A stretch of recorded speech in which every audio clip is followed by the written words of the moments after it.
আপনি আপনার ফোনের ফেসবুকে ঢুকলেন, অ্যাড চলে আসলো। ব্রাউজ করতেছেন, অ্যাড চলে আসলো। ক্রোম ব্রাউজারে কিংবা গুগলে গেলেন, অ্যাড চলে আসলো। মানে অ্যাডের জ্বালা ফোনটা ব্যবহার করতে আর ইচ্ছেই করতেছে না। যদি তা হয় আজকের এই ভিডিওটা সম্পূর্ণ দেখেন। আজকের এই ভিডিওটি সম্পূর্ণ দেখে এই তিনটা কাজ করে রাখেন। আপনি যদি আপনার ফোনের সেটিংসে গিয়ে এই তিনটা কাজ কিংবা এই তিনটা সিরিজ করে রাখতে পারেন, আমি 100% গ্যারান্টি সহকারে বলতে পারি আপনার ফোনে বিরক্তিকর অ্যাড আসা একেবারে বন্ধ হয়ে যাবে। কি সে সেটিংস আমি স্টেপ বাই স্টেপ আপনাদেরকে দেখিয়ে দিচ্ছি। অবশ্যই পেজটিকে ফলো করে রাখবেন, সেই সাথে আমার চ্যানেলটিকে মাস্ট বি সাবস্ক্রাইব করে রাখবেন। তো চলুন কথা আবার এই ভিডিওটা শুরু করা যাক। সো আপনাদের ফোনের বিরক্তিকর অ্যাডস আসা বন্ধ করার জন্য ফার্স্ট অফ অল আপনারা আপনাদের ফোনের জিমেলের অ্যাপসটা ওপেন করে দিবেন। এরপর এখান থেকে আপনার জিমেল অ্যাকাউন্টের লোগোর উপর ক্লিক করে দিবেন। এরপর এখান থেকে ম্যানেজ ইউর গুগল অ্যাকাউন্ট এই অপশনে ক্লিক করে দিবেন। এরপর এখান থেকে ডাটা অ্যান্ড প্রাইভেসি এই অপশনে চলে আসবেন। দেন একটা স্ক্রল করার পর এই যে দেখেন মাই অ্যাড সেন্টার, মাই অ্যাড সেন্টার নামে একটি অপশন দেখতে পারবেন। দেন এখান থেকে মাই অ্যাড সেন্টার এই অপশনে ক্লিক করে দিবেন। এরপর দেখেন পার্সোনালাইজড অ্যাডস, এটা কিন্তু অন করা আছে। সো আপনার ক্ষেত্রে কিন্তু অন করা থাকতে পারে। সো আপনি যে কাজটি করবেন এখান থেকে অনের এই অপশনে ক্লিক করে দিবেন। এরপর দেখেন একদম নিচে টার্ন অফ, দেন এই অপশনে ক্লিক করে দিবেন। দেন এখান থেকে গট ইট এই অপশনে ক্লিক করে দিবেন। এবং দেখেন এখন কিন্তু পার্সোনালাইজড অ্যাডস এটা কিন্তু অফ হয়ে গেছে। সো প্রথমত করবেন এই কাজটি করার পর যদি আপনার ফোনে বিরক্তিকর অ্যাডস আসা বন্ধ না হয়, সেক্ষেত্রে আপনি দ্বিতীয়ত যে কাজটি করবেন, আপনি চলে যাবেন আবার আপনার ফোনের সেটিংসে।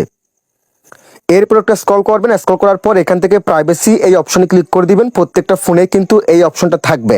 দেন সেখান থেকে প্রাইভেসি অপশনে ক্লিক করে দিবেন। এরপর একটা স্ক্রল করার পর এই যে দেখেন অ্যাডস, দেন এখান থেকে অ্যাডস অপশনে ক্লিক করে দিবেন। এই অপশনে ক্লিক করার পর একটা স্ক্রল করার পর এই যে দেখেন ডিলেট অ্যাডভার্টাইজিং আইডি, দেন এখান থেকে ডিলেট অ্যাডভার্টাইজিং আইডি এই অপশনে ক্লিক করে দিবেন। দেন এখান থেকে ডিলেট অ্যাডভার্টাইজিং আইডি এই অপশনে ক্লিক করে দিবেন।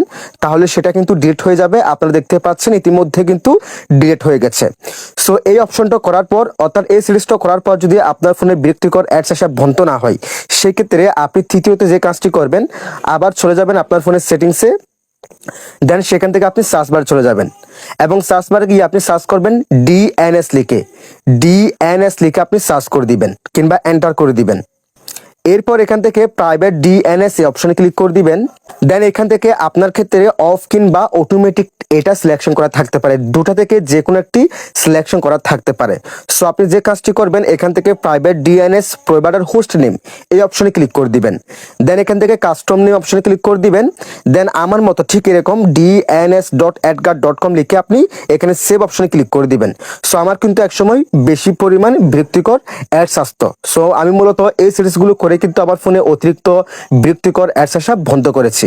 সো আপনাদের যাদের ফোনে অতিরিক্ত বিরক্তিকর অ্যাডস আসে তারা কিন্তু এই সিরিজগুলো করতে পারেন।